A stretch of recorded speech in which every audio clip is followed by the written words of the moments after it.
It's Wednesday afternoon in Brussels, and this is a week that's got off to a very good start, actually, a very interesting start from my point of view, because I love it when something unexpected happens.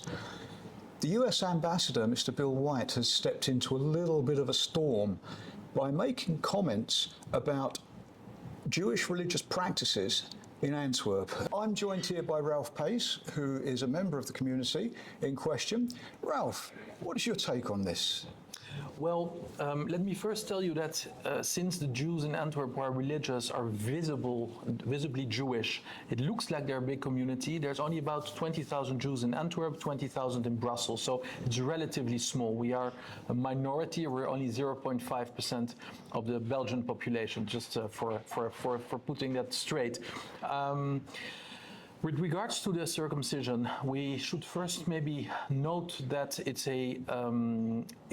not really a medical intervention. It's a religious ritual, which, as you said rightly, is done by people that are highly trained. We call them mohalim. So they are ritual circumcisers, and they know what they do. They do it since thousands of years. There has been also an important fact: no incidents whatsoever reported ever in this country. So there's no reason why all of a sudden this would cause trouble. And the reason, I think, why Ambassador White got so angry, because it was, as you said, kindly a little storm, I would call it a hurricane. Why he did that is probably because he's very angry that all of a sudden, out of the blues, 3 of those mohalim are under investigation, and that they are under investigation since months. You should understand that there was a raid a few months ago at their homes. People who have done that for tens of years without any problems, out of the blues, a raid at their homes. They were questioned, their material was confiscated, they were treated like criminals, and now we are months later, and from what we have heard, they would most probably be prosecuted, which is insane, and that should be the first in the world. It's a premiere that for something we have done for thousands of years, all of a sudden they would consider that illegal. It is not illegal. If I may just add one more thing, also misunderstanding I hear a lot in the press.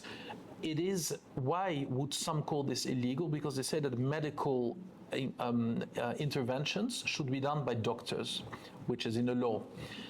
In our opinion and in our experience, as I said earlier, it is not a medical intervention. It's purely a religious ritual which is done by a Jewish person.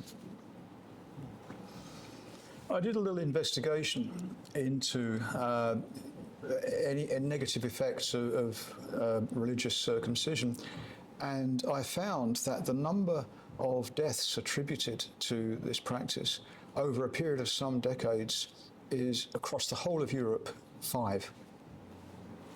Interesting. This is a very, very low. When we talk about infant mortality, which is still with us, it's a hazard of modern life, even in a country like Belgium with its wonderful. Right. It's a very, very small number of people, isn't it? Indeed. And I have never, following the news and living fairly close to that community in Antwerp, I've never heard of any problems. No. Why do you think the ambassador has chosen this particular issue? And do you think that it is the ambassador's, should he be interfering in local issues? It is very unusual for an ambassador to intervene in local issues. I have spoken to Ambassador White. I think he's an incredible person. He told me that he came here. He's a personal friend also of President Trump. He told me that President Trump told him to really take care of the fight against anti-Semitism, because in Belgium it's not only this case, there's a lot of other trouble, which maybe we'll speak about another time. But I think he really is very worried that we take away basic Jewish rights, because that's what it's about. And that is, in his opinion and in mine as well, and in many others, unacceptable. And I do not understand that the Belgian government doesn't see this. You might know that in the past we already had the ritual slaughter taken away from us. They want to take away now, hopefully not, but they might take away this. If that happens, it's the end of Jewish life in Belgium. I don't want to make it too sensational, but it's the truth. Because it's like giving someone a driving license and tell him you can only drive this car if you don't use the wheels and you don't use the steering wheel. I mean, this is the basic, this is the ABC. A Jewish person is only Jewish when he is circumcised. So it's not just some kind of tradition that we know what they can stop it. No. So I think that why he chose, to answer your question, why he chose this particular way, I think he is really very, very worried for the Jewish community. He has really shown that he's not pulling back as well, because he was how do you call this, well, he was invited in a negative way to come and explain himself by the Ministry of Foreign Affairs, and instead of excusing himself, he doubled down. He said, I'm not gonna excuse myself. You need to drop these charges. This is unheard of. So yeah, basic Jewish rights should be protected, and you know, in a democracy, in a strong democracy, is also measured in how they treat their minorities, and this is just unimaginable what's happening at this moment. Anti-Semitism is everywhere. This we know. Do you feel that Antwerp or Brussels are any worse, any more dangerous for Jewish communities than, for example, Paris or London, or would you think that maybe it's safer? That's a good question. I think that there is a certain very bad trend going on in all the European capitals where anti-Semitism has spiked a lot, especially over the last 2 years. Also because the conflict in the Middle East has been imported into our streets, unfortunately, by some politicians, by some media. So that's a fact. But to answer your question, I do think that it's worse in Antwerp and Brussels, and I do not think it's because in Antwerp Jews are more recognizable as Jews. I really think it's because of the government. Not only the current government, but also the previous government. I'll give you an example. In most European countries surrounding us, we have a special envoy for combating anti-Semitism, coordinator. In Belgium, they were supposed to have one. Until today, we do not have one.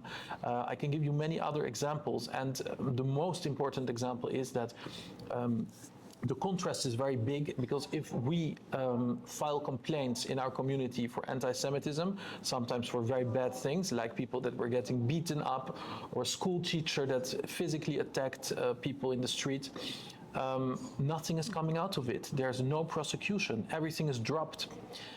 While in this case, again, as I said earlier, without any incident, all of a sudden, they're not giving up. They want to prosecute. So you see, I do not want to say that it's. I do not want to go as far to say that it's anti-Semitism from the state, but I do think that they should realize that if they do not take care correctly, and I do not want any privilege, I just want to live a normal, open Jewish life as a Belgian citizen. I'm not asking for anything more than that, but just to protect Jewish life. And if they do not realize that quickly, you will see a trend that has already started, that the Jews will leave this country. Ralph, I want to thank you very much for your time. It's been a great pleasure. Very nice. And let us hope that this situation resolves itself, and let us hope that we see an end to this rising anti-Semitism across Europe, which I think we've all identified as being Then I'll come back with better news, I hope. I hope so. Thank you very much. Look forward to it. Thank you.